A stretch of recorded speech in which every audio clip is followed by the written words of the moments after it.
programa Conexão está aqui na Ordem dos Advogados do Brasil de Santo André para conversar com o Dr. Paulo Silas sobre benefícios previdenciários. Como vai, Dr. Paulo? Seja bem-vindo ao nosso programa. Eu vou muito bem, agradeço a oportunidade de estar esclarecendo ao nosso público sobre um assunto de extrema importância e que muita gente desconhece. Tem muitas dúvidas também, Tem muitas dúvidas. Então, estamos aqui exatamente para esclarecer as dúvidas que existem na nossa população. Então, vamos começar. Quem tem direito aos benefícios previdenciários? Então, isso é importantíssimo saber quem tem direito.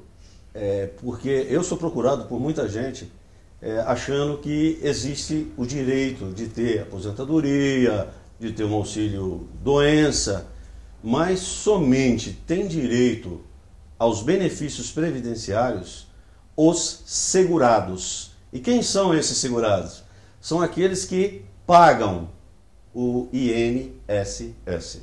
Então, quem não contribui com o INSS não tem direito a nenhum dos benefícios do INSS.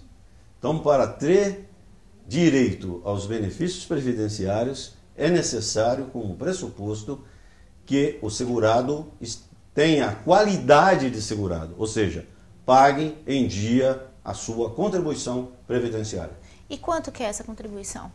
A contribuição previdenciária, ela depende de quem está pagando. Se for um segurado trabalhador que trabalha para uma empresa, é descontado do seu salário 8%.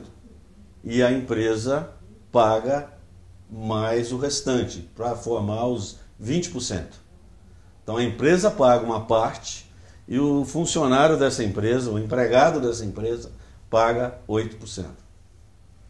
E quem é autônomo? Então tem o contribuinte individual. Esse contribuinte individual, como ele é autônomo, ele é individual, ele tem que pagar 20% dos ganhos dele. Dos ganhos dele, porque ele não é subordinado a ninguém. É mais difícil, hein? É mais difícil, mas eu aconselho a todos que trabalham, que são autônomos ou são contribuintes individuais, que contribuam. Contribuam porque hoje está todo mundo com saúde, está todo mundo bem, mas amanhã ninguém sabe o que acontece. E a pessoa pode ter um mal súbito aí, e o INSS vai assegurar aquele que contribui. E vai ajudar nessa hora. Mas quanto que a pessoa deve contribuir para manter um valor, assim, como, por exemplo, quando a pessoa está trabalhando numa empresa, ela ganha X. Quando ela vai se aposentar, aí esse valor cai, não é? Então, para manter um valor determinado que seja o suficiente para ela, qual seria mais ou menos, assim, qual é o piso que o INSS paga? Então o piso que o INSS paga é um salário mínimo, tá? 99,9% dos benefícios previdenciários são de um salário mínimo, é o que ele paga, né? Mas o que o contribuinte contribui? Ele tem que contribuir com no máximo o teto do salário do INSS, que hoje está por volta de R$ 3.800. Então, se a pessoa ganha R$10.000, o que vai ser descontado dele é 8% do teto do INSS, que é os seus R$ 3.800, quase R$ 4.000. Tá? O salário, a parte dele, ele não paga. Por isso, aquelas pessoas que ganham salários acima desse teto, a gente aconselha a que tenham uma previdência privada, que pague uma previdência privada a um banco de renome, para que ele complemente essa aposentadoria lá no futuro. Tem que verificar bem, analisar bem o banco, né? Exatamente, que tem que ser uma empresa financeira idônea e que está no mercado há bastante tempo. Há muito tempo, não é? Isso é muito importante, tomar essas precauções. Porque se o banco quebra, Lá se vão Lá as se vão as economias, economias. da vida inteira. Não tenha dúvida. E quais são os tipos de aposentadoria que nós temos? Então, nós temos 4 tipos de aposentadoria. Nós temos a aposentadoria, a mais comum é a aposentadoria por contribuição. É aquela que você vai contribuindo e no final de 35 anos de contribuição, você pode pedir a sua aposentadoria. Isso para o homem. Para a mulher, o INSS dá um desconto aí de 5 anos. Então a mulher aposenta com 30 anos de contribuição. Tá? Essa é a aposentadoria por contribuição. Essas que nós falamos aqui, que a pessoa vai contribuindo. Existe a outra aposentadoria que é por idade. Tá? A mulher aposenta aos 60 anos e os homens aos 65 anos. Mais uma vez, um privilégio para as mulheres. Ai, doutor, não é privilégio. Coitada de nós de novo. Mas não basta ter somente a idade. Precisa ter 15 anos de contribuição. Então, eu já tenho 65 anos. Sou muito procurado assim. Uma mulher fala, eu tenho 60... Já tenho 60 anos, doutor, eu queria aposentar. Quanto tempo a senhora pagou o INSS? Não, eu não pago o INSS. Então a senhora não tem direito. Só tem direito à aposentadoria por idade aquela pessoa que contribui com 180 contribuições. Ou seja, 15 anos. Tá? A outra aposentadoria é a aposentadoria por invalidez. Ou seja, o segurado trabalha, tem um acidente dentro do seu trabalho, fica afastado do serviço por bastante tempo e ele fica de tal sorte que ele não... Falei de sorte, mas azar, ele fica totalmente inválido para o trabalho laboral. Então ele fica inválido e aí ele tem direito a uma aposentadoria por invalidez. Essa aposentadoria tem uma característica interessante. Ela, de certa forma, ela é uma aposentadoria provisória, porque ele pode, durante o tempo que ele está inválido, pode acontecer que ele melhore, se recupere através de tratamentos e ele então pode voltar a trabalhar. Tá? Então, a jurisprudência diz que até 5 anos ela é praticamente provisória.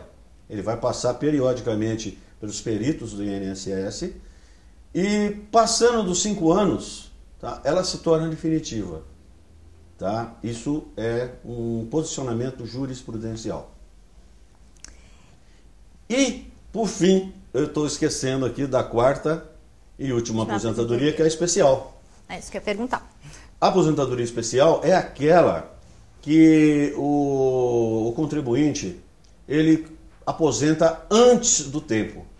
Ou seja, tem algumas que é por 15 anos, tem outras que é por 20 anos, tem outras que é com 25 anos. Isso depende de aonde ele trabalha.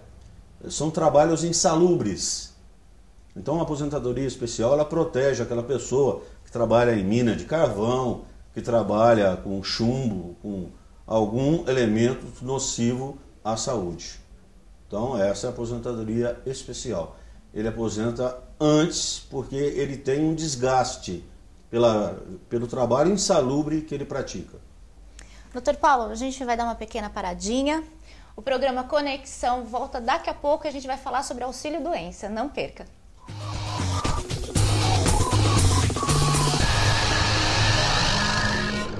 Conexão está de volta com o Dr. Paulo Silas falando sobre benefícios previdenciários. Dr. Paulo, quais os requisitos necessários para obter o auxílio doença? Bem, auxílio doença é necessário, acontece, como o próprio nome está dizendo, em doenças. A pessoa fica afastada acima de 15 dias, a partir do momento que a pessoa é afastada por um médico, um atestado acima de 15 dias, ele entra no 16º dia em auxílio doença. Tá? Ele passa por um perito do INSS e se ele estiver incapaz para o trabalho, ele fica em auxílio doença. Então, periodicamente, ele passa por esse perito. Tá? Então ele se afasta do trabalho. Ele se afasta do trabalho por mais de 15 dias, até o 15º dia, a empresa paga ele direitinho. Então o valor é o mesmo do salário dele? O valor é o mesmo do salário dele até os 15 dias. Depois o INSS começa a pagar o auxílio-doença.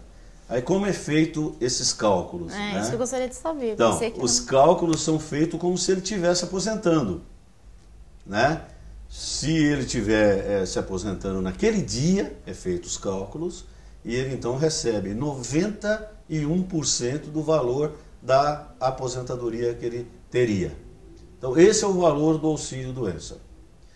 Vale destacar, Nádia, que o auxílio-doença ele pode ser de duas maneiras.